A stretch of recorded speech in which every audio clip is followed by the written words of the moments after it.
Hello guys, today I'm going to be showing you if the stock cooler on your AMD CPU is enough to do the job. In this video I'm going to be using this fan blowing air to the stock air cooler, which you can say it's an advantage. So I'm going to move it a bit like this, so it's going to be a more fair comparison with most cases right now. Okay, so in this video going to be using Ryzen Master to show you the temperatures. Right now I'm using Precision Boost Overdrive, which I'm not going to try with the stock cooler. So we are going to be switching to the standard, the default with everything. As you can see, it's on the default profile, which is set to 76 watts at the max. And you can see here it's at the default settings too. So I'm going to be using Cinebench and 2024. So let's start the test. Just how good is the stock air cooler? Just you can see here, I'm using almost maximum power here. Temperatures are really nice, but it has to warm up for a bit. You can hear it right now. It's ramping up, but the temperature isn't really high, which is a bit weird. It says multi-score. Okay, so it's taking some time to warm up. It's drawing maximum power.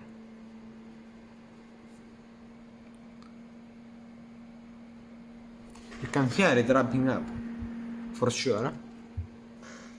So as you can see, the conclusion here is, if you are using the default settings, which I really don't recommend you to do, because as you can see here, this CPU can go to, from the default, 4.65 gigahertz, and now it's going to 4 to 3.8, 3.9 gigahertz, which is really slow compared, you can say, to other stuff.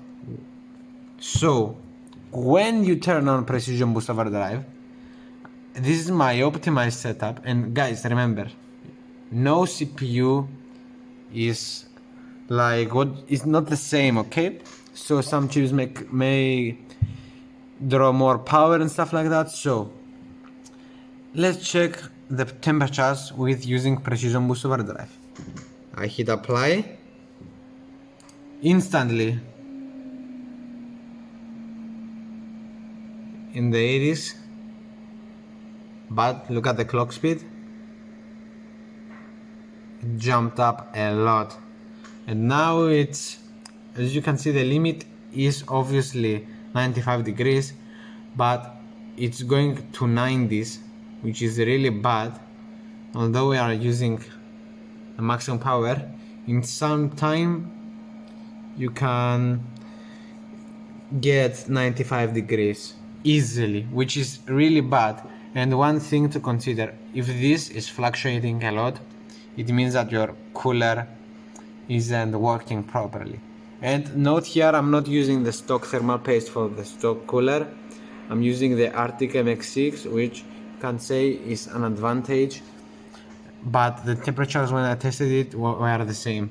So as you can see, we are jumping a lot, but if I default everything here, the clock speed drops a lot, while the temperature, now that the thing is heated up, goes to 80, which is really high when you are drawing only this amount of power, which the CPU power is actually 47 watts, and it's applying the SoC power at the same time. Okay, so now we're at the default settings, and we are going to be testing some gaming performance. You can go, let's start the game right now, and really pay close attention to what the CPU power and the clocks are, which we can compare later. Game is trying to start. As you can see here, we're using most of the power we have available. Okay, so remember, the limit is 74 watts right now. We are not boosting maximum. Look at the temperatures while loading. 70 degrees. It's kinda high.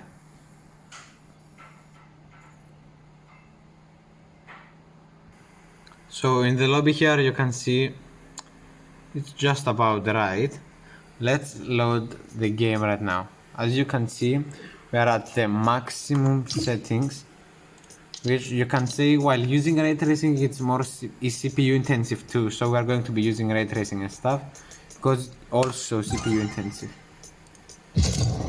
Just check out the temperatures while loading.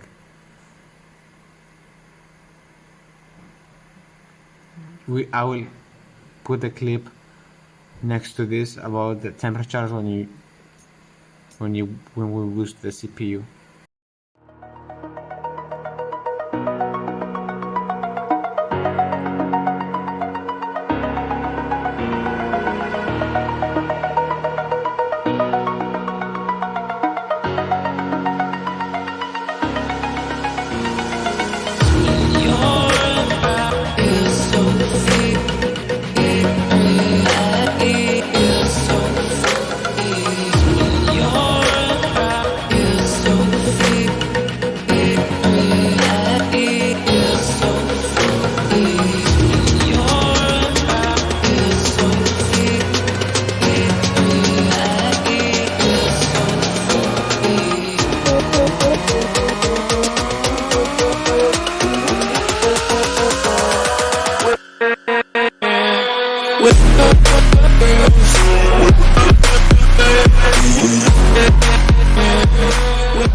Now I'm going to be loading a game while using Precision Boost Overdrive, and remember we had a 100 watt limit.